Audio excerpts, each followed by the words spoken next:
10 ਤੋਂ 15 ਜਿਹੜੇ ਨੌਜਵਾਨ ਯੂਥ ਜਿਹੜੇ ਆ ਉਹਨਾਂ ਦੀ ਪਹਿਲੇ ਡੈਥ ਹੋਈ ਆ ਤੁਹਾਡੇ ਪਿੰਡ 'ਚ? ਹਾਂਜੀ, ਤੁਹਾਡੇ ਸਿਰਫ ਇੱਕ ਪਿੰਡ 'ਚ? ਇੱਕ ਪਿੰਡ 'ਚ। ਕੀ ਨਾਮ ਹੈ ਪਿੰਡ ਦਾ? ਇਹ ਜ਼ਰੂਰ ਦੱਸ ਦਿਓ ਜੀ। ਪਿੰਡ ਰਾਏਪੁਰ ਆਈਆਂ, ਬਲਾਕ ਨਡਾਲਾ, ਹਲਕਾ ਭਲੱਥ।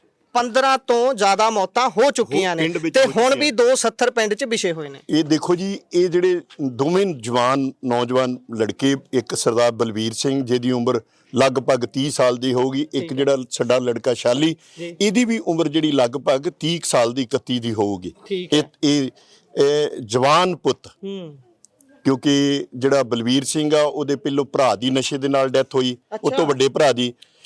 ਉਸ ਤੋਂ ਪਹਿਲੇ ਉਹਦੇ ਬਾਪ ਨੇ ਆਰਮੀ ਤੋਂ ਰਿਟਾਇਰ ਹੋ ਕੇ ਆਇਆ ਸੀ ਤੇ ਮੇਰੇ ਨਾਲੋਂ ਵੀ 5 ਇੰਚ ਉੱਚਾ ਲੰਮਾ ਜਵਾਨ ਸੀ। ਅੱਛਾ ਜੀ। ਉਹ ਵੀ ਇਸ ਨਸ਼ੇ ਦੀ ਦਲਦਲ ਵਿੱਚ ਫਸ ਗਿਆ ਤੇ ਉਹਦੀ ਵੀ ਡੈਥ ਨਸ਼ੇ ਨਾਲ ਹੋਈ। ਰਿਟਾਇਰਡ ਫੌਜੀ ਨਸ਼ੇ ਤੇ ਲੱਗ ਗਿਆ।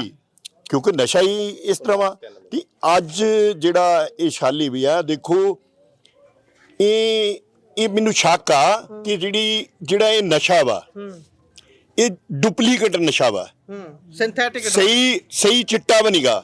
ਬਸ ਉਹਨੂੰ ਪੀ ਕੇ ਪਤਾ ਨਹੀਂ ਕੀ, ਉਹ ਜਿਹੜਾ ਬਲਵੀਰ ਸਿੰਘ ਆ ਉਹਦੇ ਘਰ ਜਦੋਂ 7 ਵਜੇ ਘਰ ਦਾ ਦਰਵਾਜ਼ਾ ਖੜਕਾਇਆ ਗਿਆ, ਜਿਹਦੇ ਨਾਲ ਉਹ ਕੰਮ ਤੇ ਜਾਂਦਾ ਸੀਗਾ, ਉਹਨੇ ਦੇਖਿਆ ਤੇ ਦਰਵਾਜ਼ਾ ਖੁਲਾਇਆ ਤੇ ਉਹ ਜਿਹੜੀ ਉਹਦੇ ਕੋਲ ਸਿਰਿੰਜ, ਉਹਦੇ ਕੋਲ ਪੁੜੀ ਇੱਕ ਇੰਨੀ ਨਸ਼ੇ ਦੀ, ਤੇ ਉਸੇ ਤਰ੍ਹਾਂ ਜਿੱਥੇ ਉਹਨੇ ਟੀਕਾ ਲਾਇਆ ਉਹਦਾ ਬਲੱਡ ਵਗ ਰਿਹਾ ਸੀ।